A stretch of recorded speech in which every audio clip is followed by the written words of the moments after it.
menolong masyarakat yang terdampak bencana. Alhamdulillah berkat gotong royong kita semua, dari 12 kabupaten kota di 52 kabupaten kota di 3 provinsi, statusnya sudah masuk ke transisi ke fase pemulihan. Mohon maaf ini. Meskipun demikian, di Provinsi Aceh masih ada 11 kabupaten yang akan memperpanjang status tanggap darurat.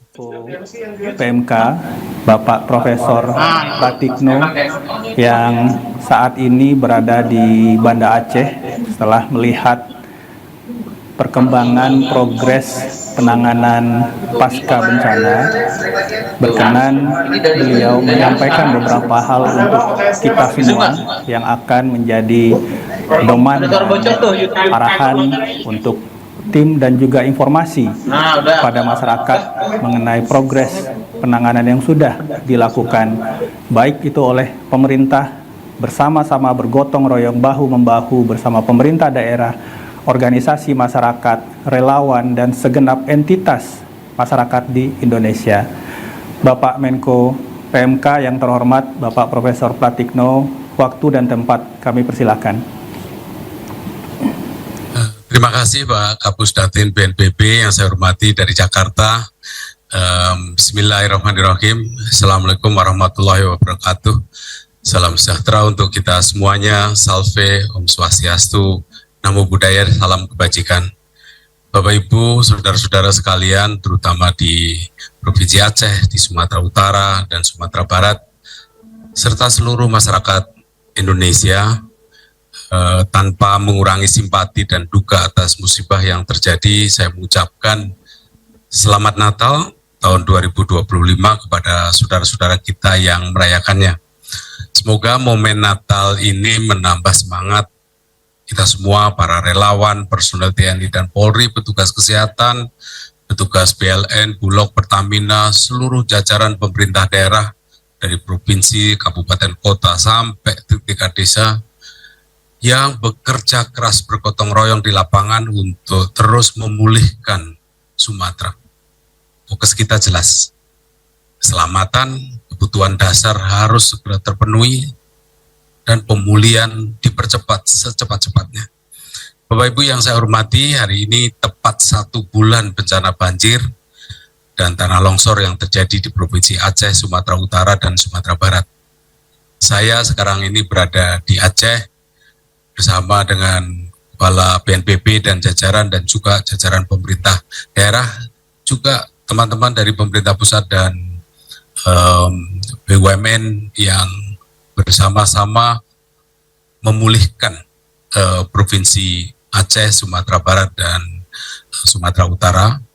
Kami hadir untuk memastikan percepatan langkah tanggap darurat dan langkah pemulihan, dan tetap dijalankan, tetap dilaksanakan menjelang pergantian tahun ini. Tidak ada libur, semuanya terus bekerja demi masyarakat, menolong masyarakat yang terdampak bencana.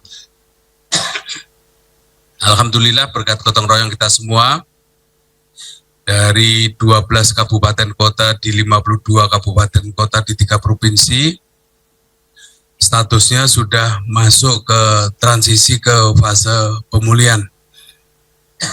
Mohon maaf ini. Meskipun demikian, di Provinsi Aceh masih ada 11 kabupaten yang akan memperpanjang status tanggap darurat, tapi saat ini masih dibahas.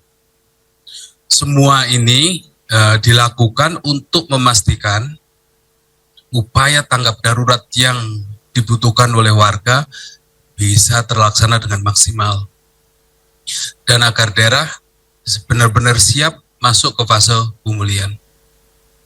Bapak Ibu yang saya hormati, saya akan mengupdate beberapa perkembangan besar apa yang sudah dilakukan sejauh ini dan apa yang akan dilakukan ke depan. Pertama tentang hunian sementara, ya, huntara dan juga hunian tetap sudah mulai berjalan, terus dilakukan proses percepatan. Di Sumatera Barat, misalnya pembangunan huntara sudah berjalan di 6 kabupaten kota. Di di Sumatera Utara di 3 kabupaten kota terus bertambah, sedangkan di Aceh yang benar-benar sudah mulai jalan di 1 kabupaten dan kabupaten lain dalam proses persiapan dan percepatan. Jadi salah satu tantangan yang dihadapi untuk percepatan ini adalah penyiapan lahan.